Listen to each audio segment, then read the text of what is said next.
बिस्मिल्लाहिर्रहमानिर्रहीम। आज व्यूअर्स कैसे हैं आप सब। तो मैं आज आपको बताऊंगी बहुत ही आसान तरीके से गुम सिलाई के साथ बगैर पट्टे के लेस लगाने का तरीका, क्योंकि बहुत से लोगों से लेस या तो सही से लगती नहीं है, अगर लग भी जाए तो उनके दामन जो होता है वो अजीब सा टेढ़ा मेढ़ा खिंचा खिंचा हुआ लग रहा होता है। तो आज मैं आपको बहुत ही आसान सी टिप बताऊंगी कि आप किस तरह से बगैर पलटे के लेस लगा सकते हो और बहुत ही सफाई के साथ। तो इस वीडियो को आपने पूरा देखना है, और जो मेरे चैनल पे न्यू है वो प्लीज़ मेरे चैनल को सब्सक्राइब कर लें, क्योंकि हम लोग बहुत मेहनत करके ये वीडियोस वगैरह आप लोगों के लिए बनाते हैं। तो आप लोगों का भी फ़र्ज़ बनता है कि आप लोग हमारा साथ दें। तो चलते हैं आप वीडियो की तरफ। तो मैंने एक मैचिंग की शटर लेस ली है, जो नॉर्मल तौर पे आपको कहीं से भी मिल सकती है। होता क्या है कि बाज़ लोग या तो इसको पलटे के साथ लगाते हैं, या अगर वो ऐसे ही लगाएं तो उनका जो दामन होता है वो सामने से टेढ़ा मेढ़ा हो रहा होता है। तो आपने लेस को इस तरह से ले लेना, सीधी साइड जो है वो कपड़े को आपने ऊपर की तरफ रखनी है और उल्टी साइड जो है वो आपने अपने सामने रखनी है, और लेस को आपने अंदर की तरफ इस तरह से रख के तो आपने इस पे सिलाई लगानी है। ख़्याल रहे कि आपने इसको उल्टा रखना है, ये ना हो कि आप सीधी साइड आप उल्टी तरफ रख दें। तो इन चीज़ का आपने बहुत ख़्याल रखना है। तो उसके बाद दूसरी चीज़ ये कि आपने लेस को बिल्कुल भी नहीं खींचना, आराम आराम से आपने बिल्कुल हल्के हाथ के साथ लेस को लगाना है, और बहुत ही आराम से आपकी लेस जो है ये कपड़े के साथ बहुत ही सफाई के साथ लगेगी, और देखने वाले को पता भी नहीं चलेगा कि ये पलटे के साथ लगी हुई है या बगैर पलटे के लगी हुई। बस ये है कि आपने जो जितना मार्जिन रखना है चौक वगैरह और दामन में फोल्डिंग के लिए वो आप अपना रख सकते हैं। मैंने थोड़ा चौड़ा कपड़ा रखा है कि मुझे जो छोटे चौक होते हैं वो नहीं अच्छे लगते, मुझे थोड़ा चौड़ा चौड़ा पसंद है। तो जब आप कॉर्नर पे आते हैं तो आपने एक चीज़ का ख्याल रखना है कि आपने लेस को इस तरह से मोड़ के नहीं लगाना होता है, इससे आपका जो कॉर्नर होता है बिल्कुल सफाई से नहीं बनता, और जो कॉर्नर होता है वो अजीब सी शेप में आ जाता है। तो आपने क्या करना है, यहाँ से आपने थोड़ी सी सिलाई आगे लगानी है, और उसके बाद आपने सिलाई जो धागे को काट लेना है।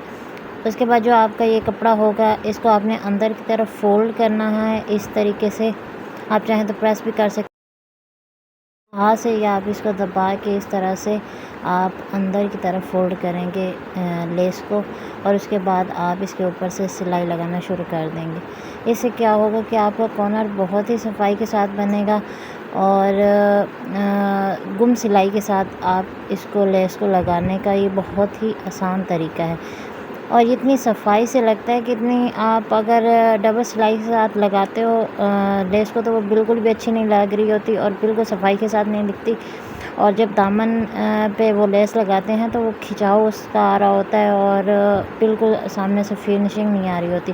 तो आपने इस चीज़ का बहुत ख्याल रखना है। मेन चीज़ क्या होती है कि आपके हाथ की सफाई होती है जो लोगों को नज़र आ रही होती है, उसी से लोग अंदाज़ा लगाते हैं कि ये किसी प्रोफेशनल बंदे ने स्टिच किया है, किसी ऐसे बंदे ने जिसको अभी स्टिचिंग वगैरह का इतना एक्सपीरियंस नहीं है। तो ये अभी आप देख सकते हैं कि हमारा कॉर्नर कितना नीटनेस और सफाई के साथ इसकी शेप आई है। तो ये आपको बहुत ही आसान तरीका है कॉर्नर को शेप देने का। अगर आप इसको लेस को ऐसे ही मोड़ के लगा देते हो तो उससे क्या होता है कि आपका कॉर्नर अच्छे से नहीं बनता।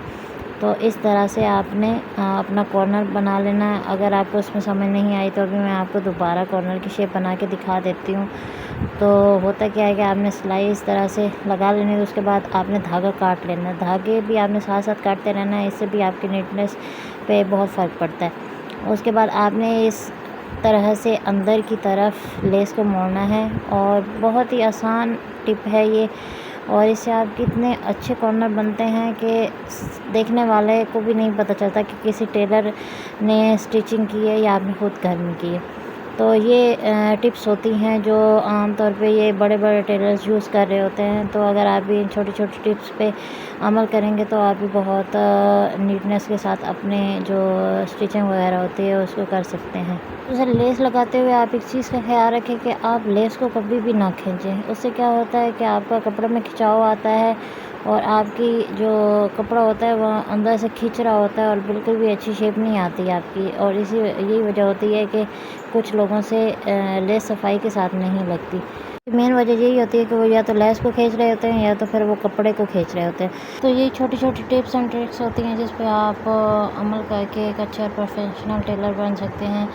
तो अभी आप देख सकते हैं कि हमारी लेस बगैर पलटे के किस तरह से सफाई के साथ लगी है। बिल्कुल भी पता नहीं चल रहा कि हमने पलटे के साथ लगाई है या ऐसे ही हमने लेस लगाई। तो आप इस तरह से गुम सिलाई के साथ इसको बहुत ही सफाई से लगा सकते हैं। तो उम्मीद है आप लोगों को मेरी ये वीडियो बहुत पसंद आई होगी। तो मिलते हैं नेक्स्ट वीडियो में। इसी के साथ मैं आप लोगों से इजाज़त चाहती हूँ। अल्लाह हाफिज़।